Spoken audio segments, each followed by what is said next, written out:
আজ শহীদ বুদ্ধিজীবী দিবস। বুদ্ধিজীবী দিবসে আপনাদের কিছু কথা, বুদ্ধিজীবী দিবস নিয়ে কিছু কথা শোনাই। আসসালামু আলাইকুম। স্বাধীনতার 54 বছর পরে এসে অনেকেই নির্জলা মিথ্যাচার করে বেড়ান। বুদ্ধিজীবীদের নাকি ভারতীয় এবং আওয়ামী লীগ মেরেছে। প্রমাণ হিসেবে দাঁড় করানো হয় স্বাধীনতার পর জহির রেহানের গুমের ঘটনাকে।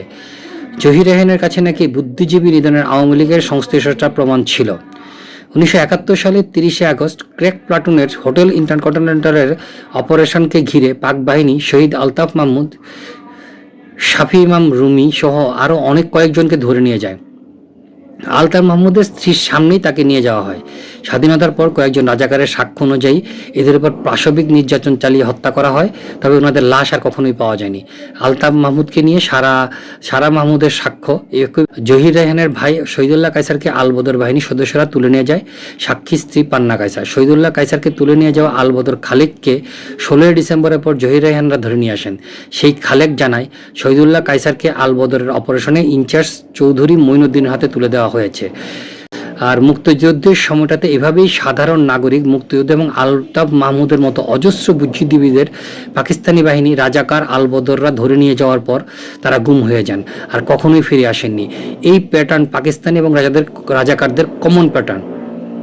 একই প্যাটার্ন ফলো করে অজস্র বুদ্ধিজীবীকে তাদের স্বজনদের সামনে রাজাকার আলবদর বাহিনী এবং পাক বাহিনী তুলে নিয়ে গুম করে। অজস্র সাক্ষ্য প্রমাণ দ্বারা এসব প্রতিষ্ঠিত সত্য। অথচ শয়ে শয়ে গুম হওয়া এসব বুদ্ধিজীবীর ঘুমের ঘটনা নিয়ে পাকিস্তানপন্থীদের মধ্যে কখনো হাউতাশ করতে দেখবেন না। এই প্রতিবার বিহারি ক্যাম্পে শহীদ হওয়া জহির রেহানের নাম আসবে, করে নাকি কান্না জুড়ে দিবে, বলবে দেখবেন জহির রেহানকে আর লীগ মারছে। আবার ওই এক জহির রেহানের ঘটনাকে দিয়ে নেগেটিভ দাঁড় করাতে চায় সব বুদ্ধিজীবীদের ওরাই মারছে।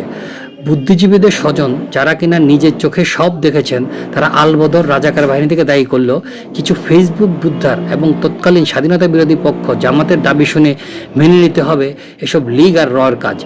জহির রেহানের স্ত্রী সুচন্দা এবং ছেলে অনল রায়হান, যিনি নিজে বাবার গুমের রহস্য নিয়ে কাজ করেছেন, তাদের দাবি যাই হোক, কিছু ফেসবুক বুদ্ধার এবং তৎকালীন স্বাধীনতা বিরোধী পক্ষের জামাতের দাবি শুনে মেনে নিতে হবে এসব লীগ এবং এর কাজ। সিদ্ধান্ত আপনার।